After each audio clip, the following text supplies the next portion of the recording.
Hi, it's me again with Corel Draw Tips and Tricks. Somebody's trying to draw this and they're having problems, and I've run into this problem before. And in this case, I'm going to just show you what's happening. I'm going to hit P, put that in the center page. I don't care what size you start with. Then I'm going to take a 2-point line, and I'm going to hit P, and I'm going to rotate it 45 degrees. Now, I want another ellipse. And see, this is why it really matters what size you make it. And then I'm going to shift select the other one and hit T. Now, that is truly on top of that line. Right there it meets. Well, we've had this happen before, and I've talked to a lot of people about it. If we control D and alternate C to have it rotate from the center, and I'm going to rotate it till it almost touches that line or touches that line, and we're at 30.79. I'm actually going to write that down. 30.79. Now, you would think that that's on the very top, and it would, but that line is not. Somehow inside Corel, the circle doesn't work that well when we're working with this. Now, the reason I had this was to do that, so I could get this mark. But what my suggestion is, and in this case, it's not going to work in every case, but in this case, it's going to help. I'm going to group this together, and then I'm going to control D, and I'm going to rotate it that 30.79.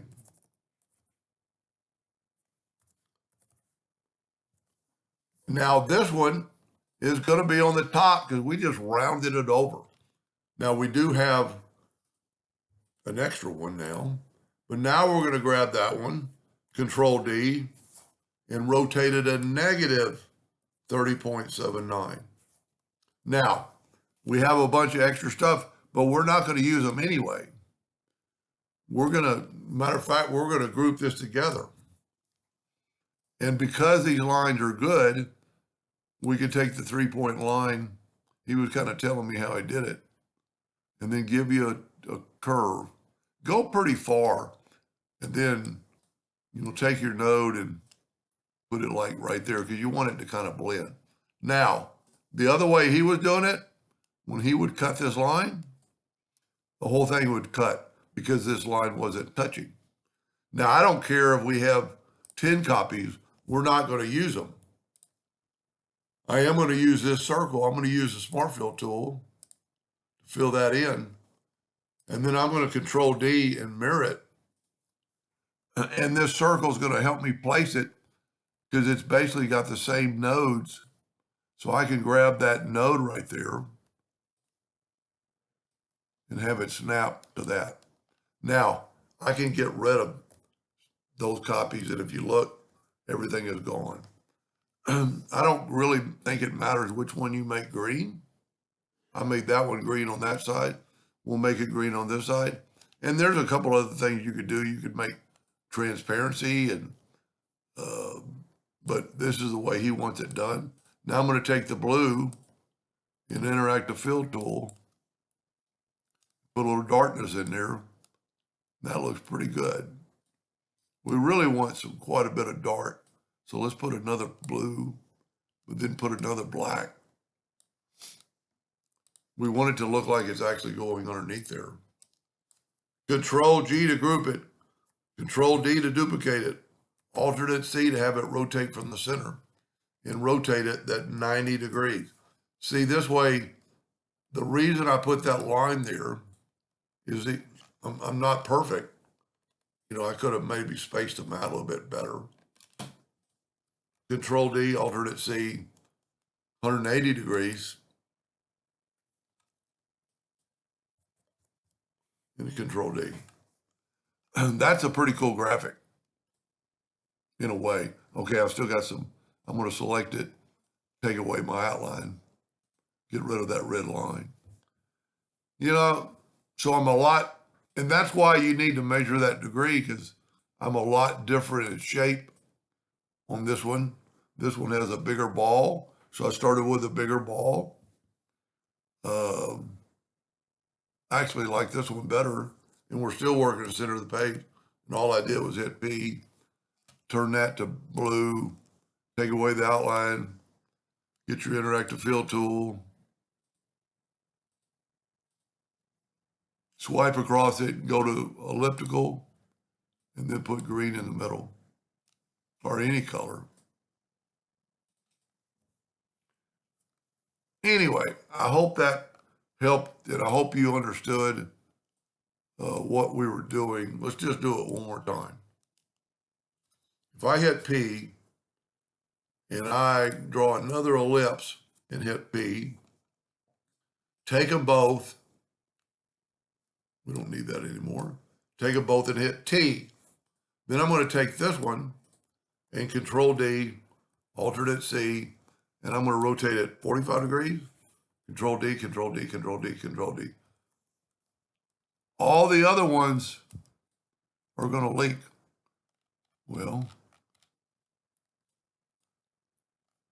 we can kind of prove it. Well, let's put another ellipse and hit P. So if I cut this line, only this part should cut. Well, wouldn't you know it? Now it's working and every line is perfect. But sometimes it's not going to be like that. Those lines are going to be, let's do it one more time. That's kind of a little bit irritating because it's happened to me before. I've even talked to my mentor, Roy Brewer. Control D to make a second one. Move it in. Take both of them and hit T. Take this one. You know, maybe it's a smaller circle that it happens more on. Take both of those and hit T. Take this one. Control D, alternate C. Let's rotate it 45 degrees and Control D. So if we look at this top one, the line's going to be one piece of line. Sure looks like it's working. Wow. Let's do a test one more time. This is a good way to test it. Make that a little bit bigger, but holding down the shift key. And this should, the whole circle should disappear. Well, you know what? Let's do the whole thing. And if you're tired of watching, stop watching. Let's do the whole thing. Let's hit P. Now and I'm going to hit T for top. My size of your two circles is going to dictate how many degrees you're going to roll. So let's take this, Control D, alternate C, and just rotate it near that line, and really probably short. Okay? Now, if you remember, I kept this line because this is at, 3379, the same as I had. Control D to duplicate, alternate C to have it rotate 33.79, a negative. In this circle, we can delete, but let's put in our jagged or our little swoop line.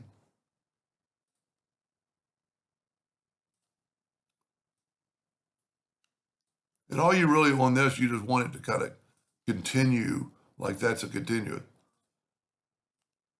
See, that's what's happening. Maybe it's just a certain size. See, these lines, you could get a line through those lines. So if you do it like I did at first, you'll come out better. Anyway, hope that wasn't too long, and thank you for watching.